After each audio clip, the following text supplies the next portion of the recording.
दोस्तों, आज मैं आपके सामने डिस्कस करने वाली हूँ 17 से 20 मार्च तक का करंट अफेयर के कुछ इंपॉर्टेंट फैक्ट। तो प्लीज वीडियो को अंत तक देखें। तो हमारा पहला क्वेश्चन है, किस संस्थान ने एक व्यापक स्वनिगरानी ढांचा एटीएल का फुल फॉर्म होगा अटल टिंकरिंग लैब एटीएल सारथी लॉन्च किया है? तो किया है नीति आयोग ने एटीएल के बढ़ते इकोसिस्टम को मजबूत करने के लिए एटीएल सारथी लॉन्च किया है। तो अब हम जानेंगे कि एटीएल क्या होता है।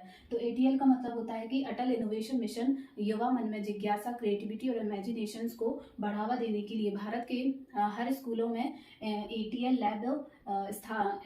लैब की स्थापना कर रहा है, जो digital setting, mindset, computing, language जैसे कौशल को विकसित कर रहा है। नेक्स्ट है, फरवरी 2023 में डब्ल्यूपीआई मतलब होलसेल प्राइस इंडेक्स आधारित मुद्रास्फीति कितनी है? तो 3.85% है। मतलब इसको हिंदी में बोलेंगे थोक मूल्य सूचकांक। तो थोक मूल्य सूचकांक आधारित मुद्रास्फीति अब घटकर बची है 3.85% पर। और सरकारी आंकड़ों के अनुसार यह गिरावट निर्माण, ईंधन, बिजली की कीमतों में गिरावट के कारण हुई है। और डब्ल्यूपीआई मतलब होलसेल प्राइस इंडेक्स, यह थोक व्यवसायों द्वारा अन्य व्यवसायों को बेची जाने वाली वस्तुओं की कीमतों में बदलाव को मापता है। नेक्स्ट हमारा question, semi high speed Vande Bharat express train चलाने वाली पहली महिला लोको पायलट बनी है सुरेखा यादव। ये जो है ये एशिया की भी पहली महिला लोको पायलट है जो सेमी हाई स्पीड ट्रेन चलाने वाली हैं। और इन्होंने ये ट्रेन चलाई है मुंबई के सोलापुर स्टेशन से छत्रपति शिवाजी टर्मिनल तक। नेक्स्ट हमारा यूएन 2023 जल सम्मेलन मतलब संयुक्त राष्ट्र 2023 जल सम्मेलन का मेजबान देश है, तो यह है अमेरिका। यूएन 2023 जल सम्मेलन का मेजबान देश है America. Global bottle water industry शीर्षक वाली रिपोर्ट के में ये कहा गया है कि संयुक्त राष्ट्र 2023 जल सम्मेलन का मेजबान अमेरिका के न्यूयॉर्क में यह सम्मेलन आयोजित किया जाएगा। नेक्स्ट है, कोडवा हॉकी महोत्सव का आयोजन राज्य क्या है? तो यह है कर्नाटक। 4 साल के बाद कर्नाटक में कोडवा हॉकी महोत्सव का आयोजन किया जाएगा और यह दुनिया की सबसे बड़ी फील्ड हॉकी टूर्नामेंट होगी। और यह कोडवा समुदाय द्वारा आयोजित की जाती है और इसमें 200 से अधिक परिवार के खिलाड़ी भाग लेंगे। और इस जो महोत्सव होता है इसका सिर्फ एक ही नियम होता है कि जो खिलाड़ी होंगे मतलब जो एक टीम के जो मेंबर्स होंगे वो एक ही परिवार के सदस्य होने चाहिए। नेक्स्ट है, स्वस्थ शहरों के लिए साझेदारी पुरस्कार, तो ये मिला है बेंगलुरु को। WHO के बयान के अनुसार लंदन में आयोजित स्वस्थ शहर साझेदार के उद्घाटन सत्र में 5 देश में कौन कौन से शामिल हैं? एक है कनाडा, यूनान, मैक्सिको और एक है भारत का बेंगलुरु शहर। इसको स्वस्थ शहरों के लिए साझेदारी पुरस्कार मिला है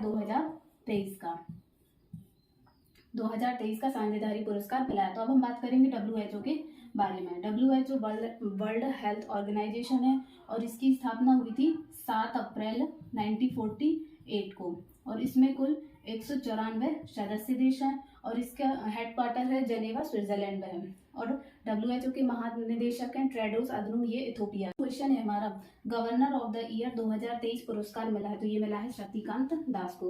अंतरराष्ट्रीय आर्थिक पत्रिका सेंट्रल बैंकिंग के अनुसार 2023 का गवर्नर ऑफ द ईयर का पुरस्कार मिला है भारतीय RBI गवर्नर शक्तिकांत दास को मिला है।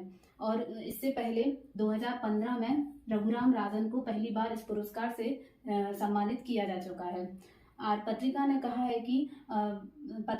है कि नई भुगतान प्रणाली की शुरुआत कोविड-19 की महामारी की पहली और दूसरी लहर और यूक्रेन पर रूस के आक्रमण के कारण बढ़ती महंगाई के दौर में शक्तिकांत दास का कुशल नेतृत्व और उनका प्रशंसनीय कार्य रहा है। इसी के चलते उन्हें गवर्नर ऑफ द ईयर 2023 का पुरस्कार मिला RBI गवर्नर शक्तिकांत दास को।